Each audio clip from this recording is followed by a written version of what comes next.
YouTube friends, what's going on? David Lee back with a brand new video. Today we're talking about a microphone shotgun wind cover. Why would you need a wind cover for your microphone? Well, if you're actually using a shotgun microphone like a Rode NTG 2, 3, 4, maybe the Deity S Mic 2, there's times where you're outside and there's just too much wind coming at your microphone. And when that happens, that means you're gonna have a tougher time getting cleaner audio. Now, there's different ways to combat that. You can use a standard little foam thing that they give you when you buy a brand new microphone. But those small little wind covers really aren't much of a wind cover. It's really meant for combating like pops, stuff like that, right? When you have someone talking and maybe they're doing too much, right? You could also use a dead cat, right? You see them very popular with vloggers and also for any kind of small production where you just need a little bit of help reducing wind if things that are hitting the microphone itself. When you get to a bigger level, then you have things like blimps or full-size wind covers for a shotgun microphone. I have one here that was actually sent to me by Digital Photo, so this thing it's pretty freaking big, right? Typically, you would really only use this if you have like a boom operator, right? It has a boom pole, there's a mic at the end of it, and then we have this wind cover or blimp on top of it. The microphone is located inside.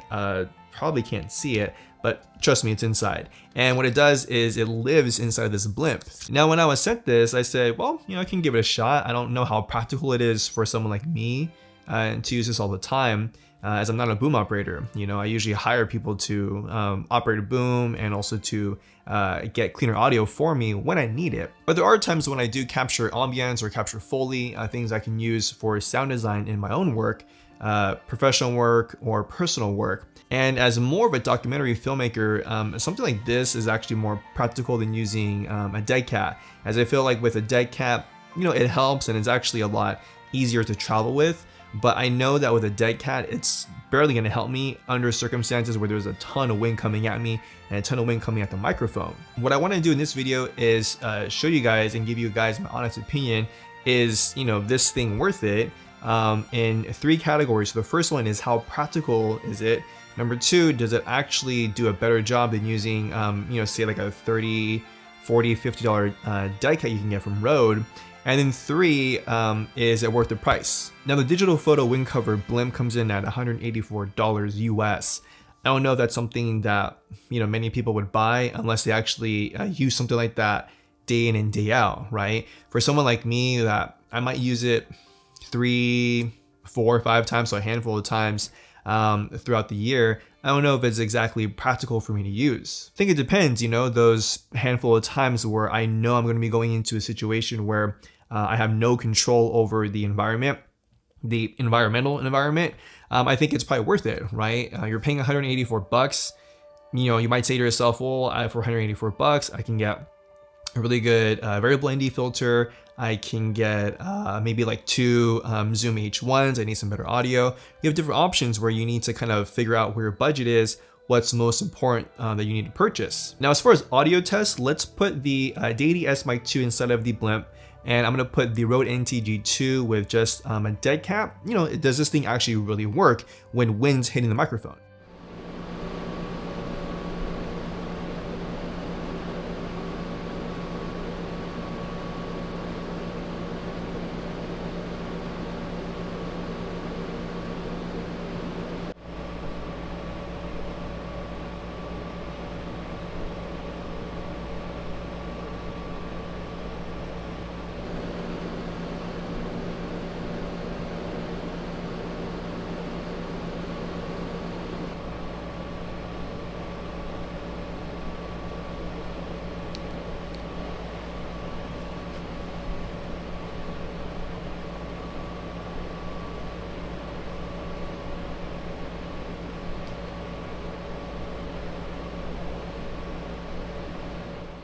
Now, as far as ease of use, it's pretty easy. Just put it inside the blimp and then you connect your XLR cable to the other end, you're good to go, right?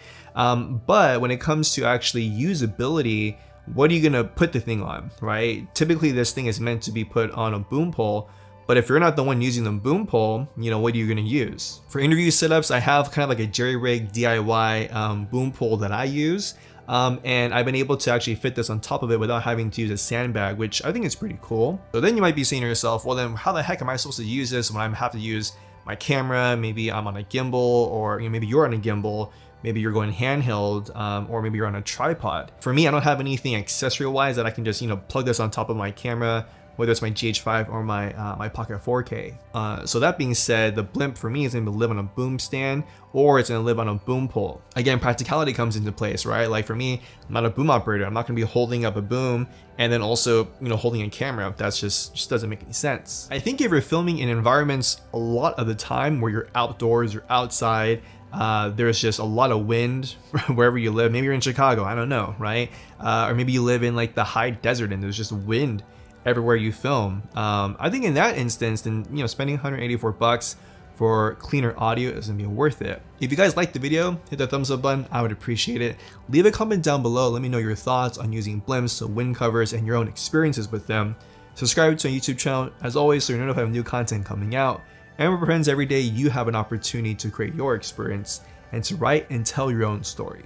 My name is David Lee, and I'll catch you guys in the next video.